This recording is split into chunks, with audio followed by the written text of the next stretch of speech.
The following podcast contains spoilers for Arctic. You have been warned.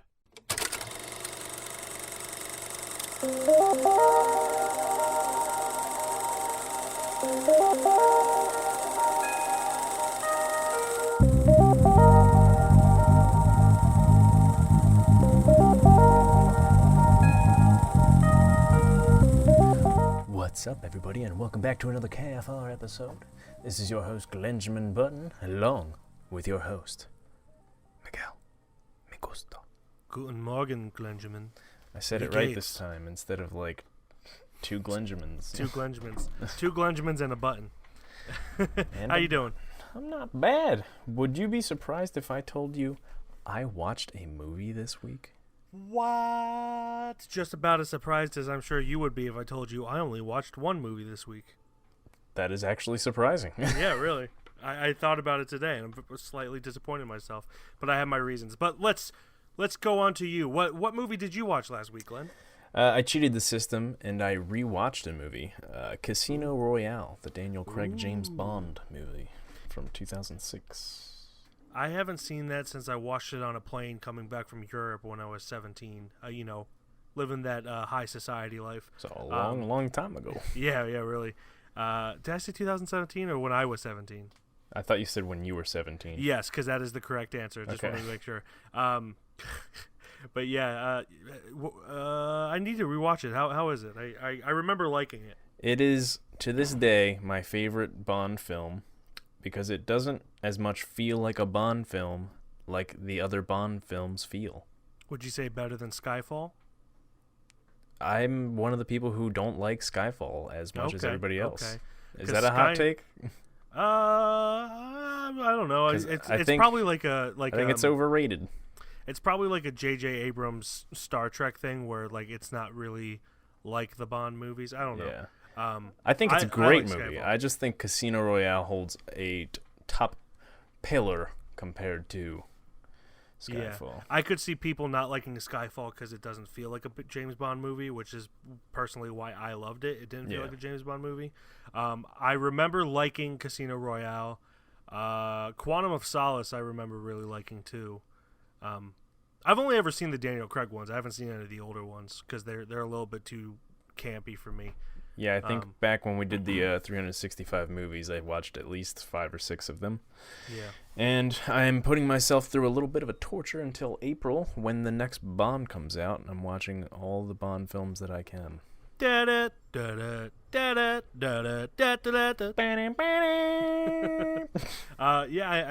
I kind of feel like I need to rewatch them. I feel like I never really gave them the attention they deserved because I always just kind of saw them like, yeah, I got nothing else to do, might as well go see them. Yeah, they are what they are. Obviously, they're high action-packed movies. I sincerely really like Daniel Craig because he's a little bit more human. I like Daniel Craig.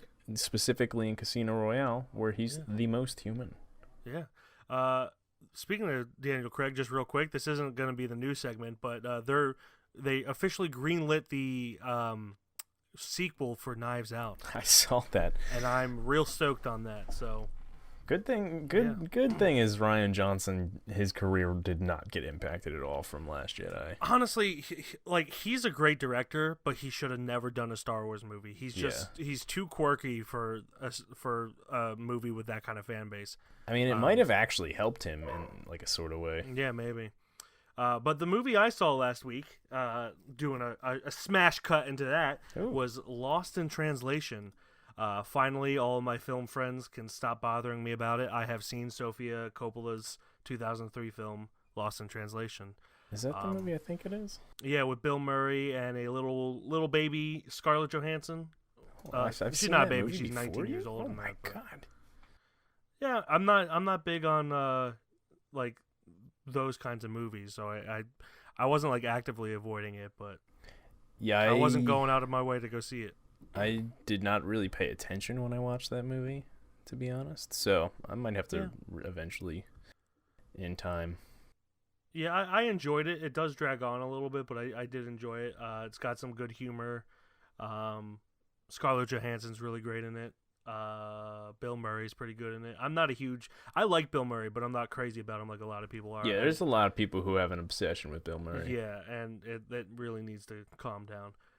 But yeah, it's a good movie. I'm glad that I finally watched it. But yeah, I guess that will bring us into the news. We got a little bit of sad news to start out. Kirk Douglas has passed away at the age of 103. So, I mean, first off, impressive as hell. Yeah, he lived a long and happy life. He was a great actor, great filmmaker. He did a lot of great things for cinema. I haven't seen as many of his movies as I would like to say. The only ones that I can really think of are Spartacus and Paths of Glory, both of which are fantastic. But what I think people often overlook with him is that he kind of helped Hollywood get out of the whole Red Scare thing by having what's his name? Dalton Trumbo write it. Like Dalton Trumbo was blacklisted for being a communist, and essentially wasn't working at the time when Kirk Douglas approached him to help write that. And more than his talent, that is a bigger thing than anything. Kind of getting rid of the whole ridiculous blacklist. Yeah. That Hollywood was going through at the time. So yeah, he will be missed. I'm sure they got him in. This sounds terrible. I'm sure he died in time to be able to be part of the in memoriam on Sunday during the Oscars. But I certainly hope so. Either, and if they didn't, they're gonna probably, knowing the Oscars, miss it next year. Yeah, it's a sad thing, but yeah, he's gonna be missed. He also gave us one of the best actors, Michael Douglas, as his son. So yeah. Good. I really never put two and two together. Really? Yeah. Oh, well, yeah, Kirk Douglas. And now, are we talking about Michael Keaton, Michael Douglas, or are we talking about Michael Douglas, Michael We're talking about Michael Douglas, the Michael Douglas that made Michael Keaton Douglas go by Michael Keaton. But yeah, it's a sad day, a sad week. But, he lived a long, good life. At the end of the day, he is Spartacus. Indeed. I am Spartacus. I am Spartacus. So you told me before we started recording this that you have a little bit of a rant to go on, Glenn. What would you like to jump on into that? Yes. It wasn't a fun one for me. It's a very annoying one. We were talking about, me and a couple coworkers were talking about The Mandalorian again. And we ended up back on the topic of, they were like, hey, oh, that's right, you didn't like it. I'm like, it's not that I didn't like it, it just wasn't really original. Yeah. And then it went into this huge debate on what in the world is really original. Mm-hmm. All movies are not original. Glenn, get over it. This movie's copying off of that movie. This movie's copying off of that movie. This movie's copying off the Bible. It's everything's being copied, man. Everything's not original. Was that one The Matrix, I take it? Yeah. But like, it's just when I'm like, all right, I'm gonna stop arguing with you because obviously this is going nowhere. You can make a film, film show, whatever, and at least have some originality. Like a lot of the Mandalorian episodes, as much fun as they were, didn't feel really original. Yeah, I would say that they are right saying that nothing is really 100% original. However, I shouldn't be thinking or reminded of what is like what while watching. It should be like a little fun fact afterwards. Yeah. Like Parasite, probably one of the more original movies of the past several years. Mm-hmm. I just came to the conclusion today that it has a lot of homages to Hitchcock movies, but I wasn't made to think about them during the viewing of that movie. Whereas Mandalorian, pretty much anytime I watch an episode of Mandalorian, I text you and I was like, oh, this episode's like this. This episode's like that. You're like, this episode's like Seven Samurai. Yeah, literally every episode we were talking to each other about how much these episodes were. And it's not just Mandalorian. There's so many things like that are other things. Like all the Mission Impossibles are just Mission Impossible movies. Mm-hmm. But you know what makes them somewhat original? That they do keep doing crazy different things each time. Yeah. Even though it's Tom Cruise goes to fight a bad guy, bad guy loses. Like, The biggest issue is that it didn't do anything to set itself apart from the rest. Yeah. Say what you want about Last Jedi. I personally did not like Last Jedi. I don't think it was as terrible for the franchise as everyone says it was. Mm-hmm. But at least it tried something different. Yeah. It failed miserably, but it tried something different. Sometimes trying something different doesn't work, but I respect people for trying to change things up and change up the formula. Especially after, like, I really like Force Awakens, but it really is essentially just like Empire Strikes Back. Mm-hmm. It's the same plot. Yeah. But yeah, like I enjoyed The Mandalorian. I think the middle 4 episodes not needed, and that's my biggest complaint about it. And because of that, they created 4 episodes that were just like other things. Yeah. There was like John Wick 3. It was like Seven Samurai. It was like a Prison Break movie. Just yeah. It was very hard arguing about it. I was like, it's not like that I didn't like the show. I'm looking forward to another season. And it's not like you're saying everything is 100% original either. I like everything's obviously, but there you could at least try. And then I just stopped arguing. I was like, this is obviously going nowhere. They just think I hate the show just because I liked only 1, 2, and the last one. Yeah. And because 4 out of 3 is worse. I don't know. It was annoying. As much as I like Bobby Cannavale, his son was super annoying. Yes, sir. He was like the Han Solo wannabe, I think, and that was in episode 5 or 6. Yeah. Just, so obnoxious. But Bobby Cannavale is one of my favorite actors, so I was a little disappointed that was his stock. But yeah, I completely agree with you. Should we get into our review? Let us get in. Let's get into Arctic.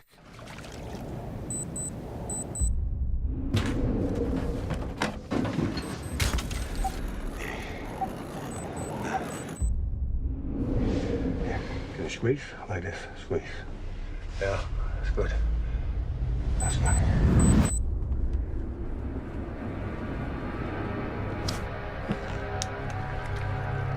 Don't worry.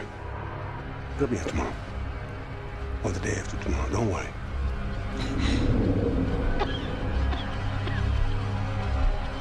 She's running out of time. I have to find help.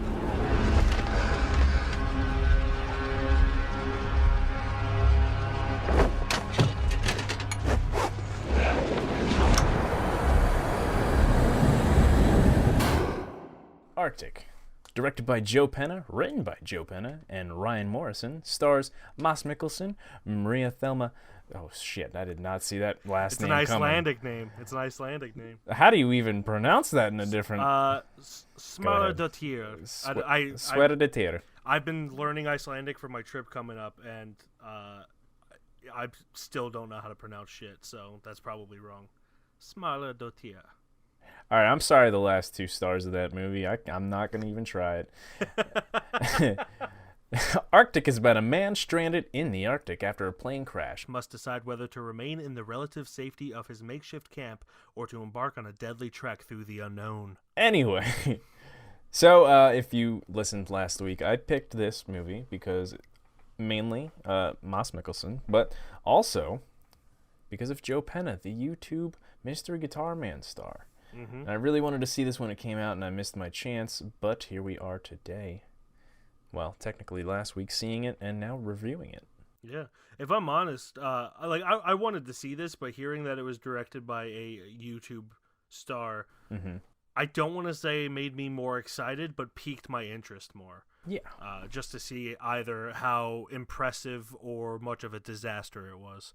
I can only either go one of either way. Yeah. I mean, Bo Burnham made a masterpiece with 8th Grade, and Joe Penna with Arctic, surprisingly sufficient. Like, I really enjoyed this. I think it was a nice, well-paced story of survival with a little dialogue, which is hard to do. Yeah. And I think he did a solid job. I don't want to say like it blew my mind or anything, but it definitely had me invested throughout. Yeah, this wasn't really. I wasn't expecting anything from this movie other than obviously Mads Mikkelsen's face being the pillar of beauty that it is, remaining beautiful, even if it's all cold and scratched up and everything. I expected him to be awesome, and he was. Joe, I've never seen any work that he's done because he hasn't really had any, which is awesome because if this is his first project, which I am going to look now, as a film at least. All right, so he's probably had some short films, it looks like. Yeah, but it seems like it's his first feature at least. Yeah, it was awesome. I don't think it was as good as like movies like All Is Lost or, dare I say, The Grey. The Grey's really campy, but I really liked that movie a lot. All Is Lost, I think, is a masterpiece that doesn't get talked about enough. The Grey, I really, really enjoy The Grey, but it is the Taken of survival movies. Yes. And that's not just to compare it to like another Liam Neeson movie. It's meant to be like a popcorn eating. Like there's a cast. There's it's not just like one person trying to survive. Yeah. Which I would say is much harder to do. Oh, it's very hard to do. But yeah, The Grey is a good movie.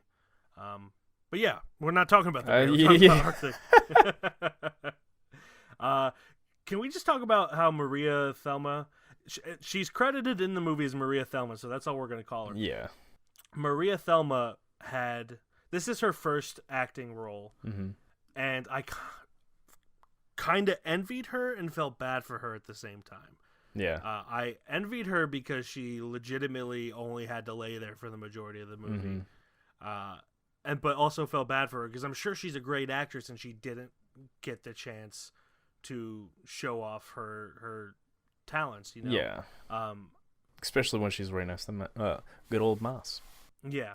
And, I mean, she doesn't speak the same language as Mads Mikkelsen does in this. I mean, they both speak a little bit of English, but she's, like, concussed. She's in a coma, more or less. And so when they do have dialogue, it is not many words and very basic. And I kind of, just wish she had a little bit more to show off a little bit. But at the same time, she got paid to just lay around the whole time. Which is all of our dreams, if you think about it. While Mads Mikkelsen touches her. I wasn't going to go creepy with it. I was just going to say he had to, like, drag her around, which is somehow creepier, and do shit to try to have them both survive. But yeah, I thought it was great. I thought the cinematography is fantastic. It was filmed in Iceland, which, if it's filmed with there being snow on the ground, that's probably like early spring, late fall, or I doubt it was this, but like the middle of winter. Yeah. That means they didn't have much sunlight. They probably had like at most 6 hours of sunlight to work with. I didn't see any like statistics about that or any like trivia about that. But with how far Iceland is up north, and the only reason I know this is because I'm going there in a few months, and I did research. Like, they didn't have much light to work with, so they had to film quickly and for many days. So yeah, that just adding that to the making of the film makes it that much more impressive. It does. So when you saw the polar bear, did you think anything of it? How do you mean? I knew that bastard was coming back into play. Like, I mean, I was like, "There's no way that son of a bitch is not gonna roll back around here." Yeah, I mean that's just good writing. I mean, I forget who said it. I want to say it was Hitchcock who said it, but I'm not 100% sure. It's like, if you show a gun in the first act, it has to go off in the third act. Like, that's kind of exactly what happens just with a polar bear. You show a polar bear in the first act, it goes off on the third act. Yep. As soon as they slipped into that little cave, I'm like, yeah. So I don't think they were trying to be mysterious or like shocking with that. But yeah, I get what you're saying. That part was predictable. And it's not even like a bad predictable. Like, I'm not smashing it. I was just like, I can see you, you son of a bitch. What this movie does fantastically, it really this is mainly because Mads Mikkelsen's such a great actor, but it's also, pretty good direction, cinematography, shot choices and everything. When you learn information that with Mads Mikkelsen, I don't know about you, but you react with him. Like there's this part where he picks this trail on the map. It's going to take like 2-3 days for him. Yep. And then he gets to a certain part, and there's like this giant cliff in the way that's not on the map. And yeah, it's a very rocky ridge that at the time he's pulling this chick because she's in a coma, and he can't get over it. Yeah, he's trying to get over it. Like he tries to do it, but he realizes he won't be able to. And then he has to map another way. And when you realize that him mapping that other trail is going to be like an additional 5 or 6 days, yep, I audibly went, fuck, man. Like that's just... You feel with Mads Mikkelsen as he learns these things. You know? You're definitely like, that sucks. Yeah, like it, and that's rare for a first time director to make you feel that way. Where you're just like, you're on board, you're on the ride with them. You want them to survive. That's mainly because Mads Mikkelsen's great, but I was on board with him from the get go just because it's Mads Mikkelsen. But the direction was great. And it makes the journey that much more heartbreaking and interesting and emotional to be able to feel the emotions that he's feeling, even just watching it on a TV. While I was watching this, I had no idea how it was gonna go. So like when the first helicopter showed up, I'm like, oh shit, he's already like kind of getting rescued, and then it crashed. I'm like, holy shit. Like, that's another reaction. I was just like, oh my God. Yeah. That sucks. Yeah, and not and only apparently that's my only reaction that I ever have. Not only do you feel the reaction of, oh man, he just went from being rescued to having to rescue people, but you also feel the kind of slight guilt that he feels where he's just like, there's this moment on his face where you can see he's like, shit, this crash is my fault. This guy's death is my fault because one of the people does die in the plane crash. So like you feel that with him, like he knows that because he was trying to. Obviously, this is just like humans' insecurities making them feel this way, and he's really not to blame for it because there's no way he could have known. Hindsight's 20/20 and everything. Yeah, it was like strictly weather that's with this like 5-second shot of his face, you can see him go through this monologue in his mind, like, if I just let myself die instead of trying to get rescued, this person would still be alive. And that is just a beautiful piece of acting from Mads Mikkelsen. And the setup for that is like you said, it's very, very well done, because before all that even happens, it's so well directed. They have him like just going through his daily tasks. I don't remember seeing how long he's been there. Like, I don't know if he kept track or anything. They showed tallies. They showed some tallies. They didn't show it all. It looked like it had been at least a couple weeks. Yeah. Because I think I saw like 15 days or something. It could have been more. If it was more, I would say the director should have calmed down a little bit and made it more believable. 15 days I can believe.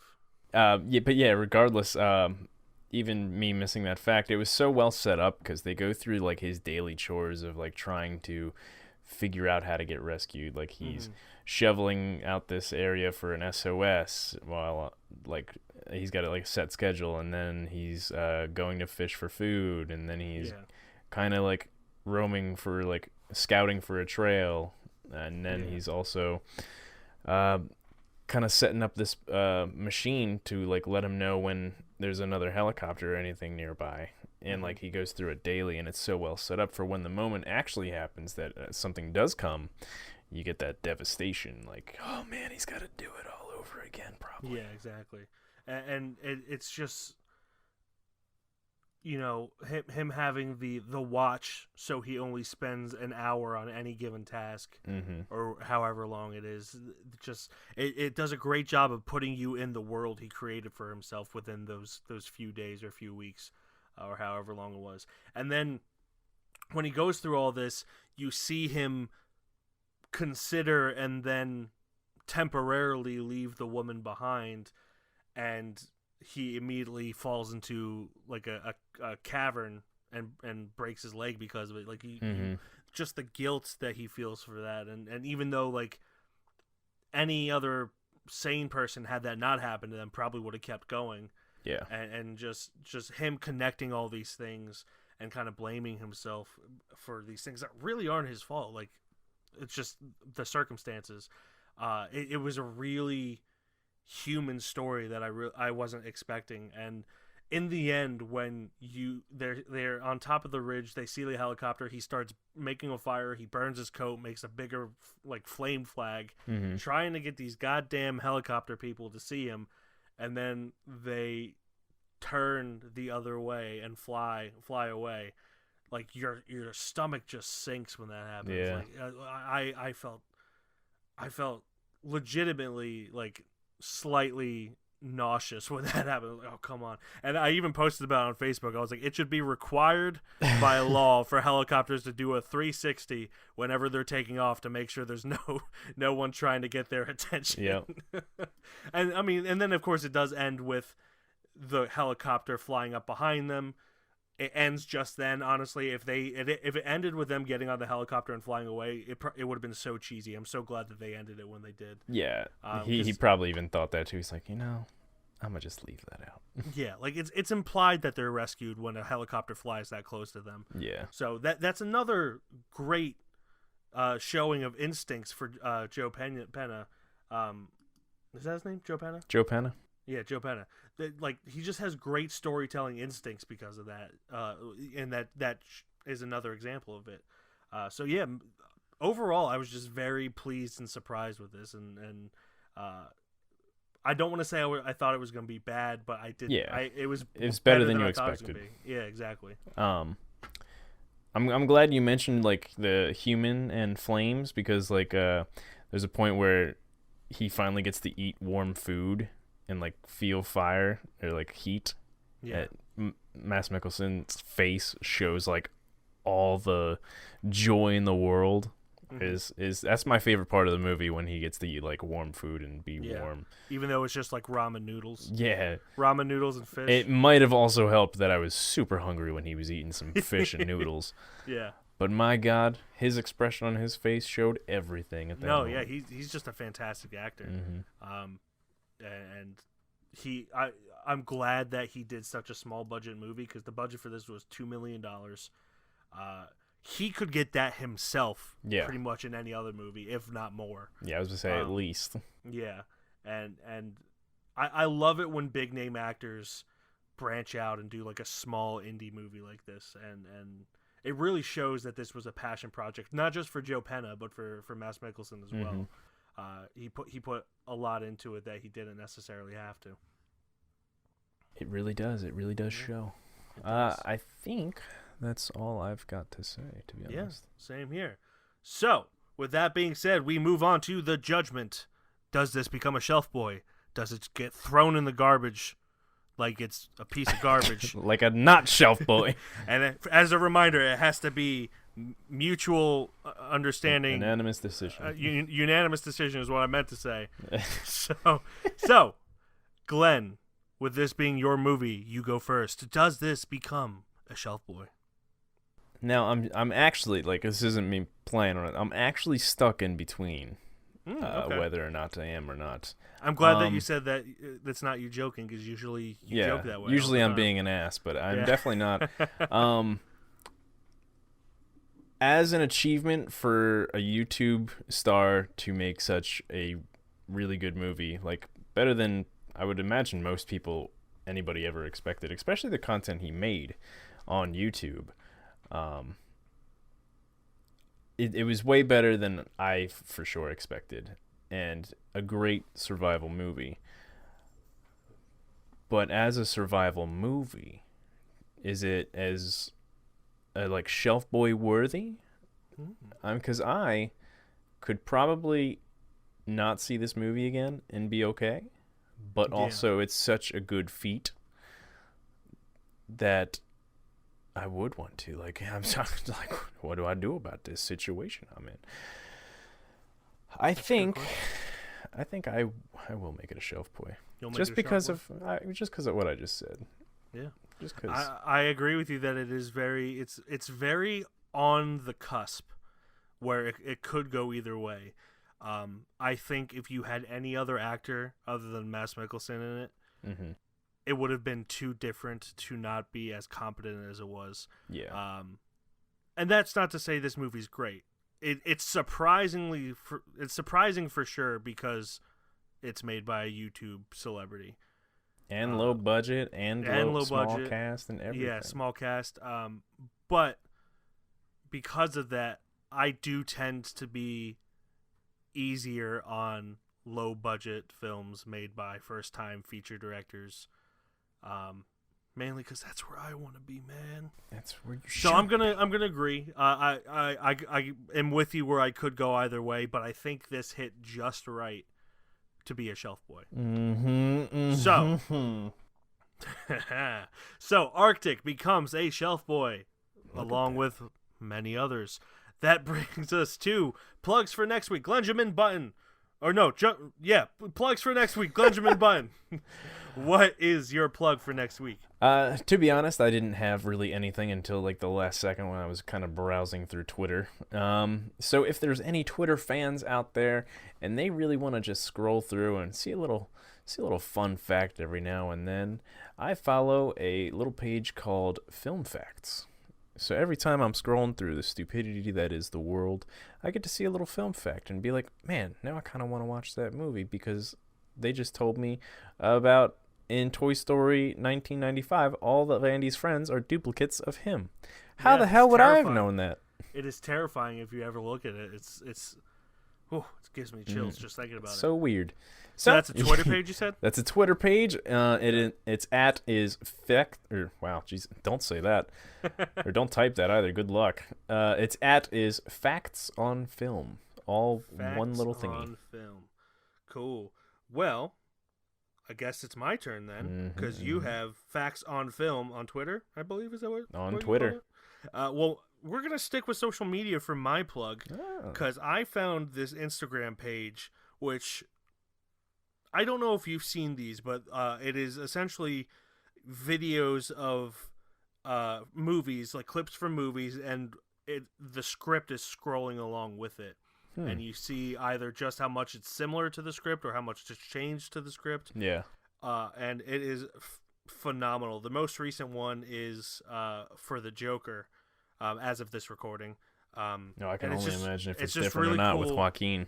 Yeah, it's really cool to watch the clips along with the screenplays. I also found out that you can get a lot of screenplays online for free. I'm going to go through a shit ton of paper printing them out. I did just saw you saw Parasite. Yeah, I printed out Parasite. So once I read that, I'm going to download another one. But that Instagram page is called Screenplayed on Instagram, and it's just really cool. They also have some special ones where they have the filmmakers and writers breaking down scenes. Okay. Like they have one for Uncut Gems where the Safdie brothers break down a scene, and it's just a really cool page, and doesn't bombard your feed like some of those other pages. Yeah. So that is Screenplayed on Instagram. Okay. Yeah. So that will bring us to next week's film. Next week's film, I guess this one's on me, isn't it, Glenn? It is. It went your me, turn, and then you, and then me. It's like we've got a system here or something. It's really weird. Yeah, I guess it's my turn. So, on Amazon Prime, there is a film. Yeah, sticking to it. We're doing it. Sticking to it. Maybe Amazon Prime should sponsor us. Anyone, please just sponsor us. I don't care if it's Bounty paper towels or not. Just sponsor Literally us. Toilet paper. We're shit. Toilet paper. Support us. We're shit. Wash us away with your Charmin Ultra. Now comes in 4-ply. So the movie on Amazon Prime is Last Flag Flying. I thought we were going to a funeral. We are going to a funeral. Just looks like it's going to take a little longer to get there. What you gonna do? Strap the coffin to the roof of your car? We could do that. Oh man, The thing that made Larry different from the rest of us, he had a happy childhood. He said that? Yes, sir. If there's 1 minute that's not too terrible, I'd like to try to enjoy it. His Holiness can hardly walk, let alone handle a big rig with a hydraulic lift. This is a rental with an automatic transmission. You guys ready for an adventure? Let's go.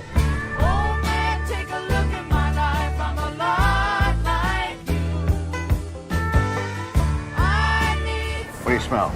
Urine. I love it. It's like the official scent of the city.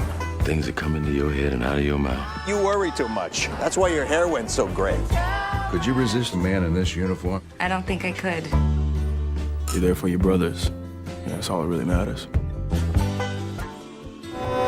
Get out of the way. Okay, you want to play? Let's play. Hey, move! Hey, you trying to get me killed? I will bury your ass. Mueller has arrived!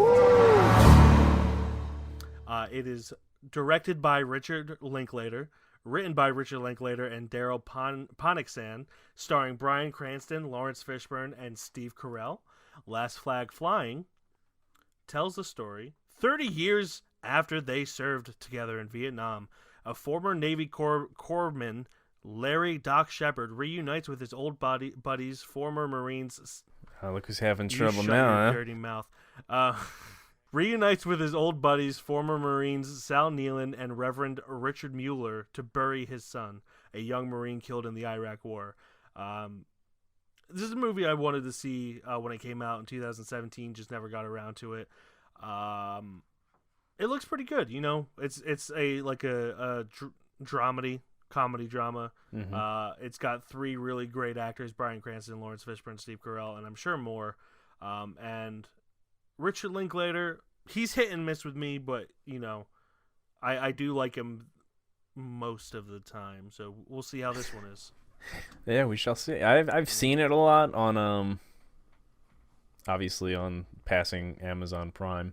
Yeah. They did promote it a lot, but I've never actually jumped in to see it. So yeah. We shall see. Oh, it's rated R. Heck yeah. Yeah. It's got cursing and maybe boobs. Who knows? I mean, or what? Blood? So our plugs for next week are Facts on Film on Twitter. Is that right, Glenn? Yes, sir. And Screenplayed on Instagram.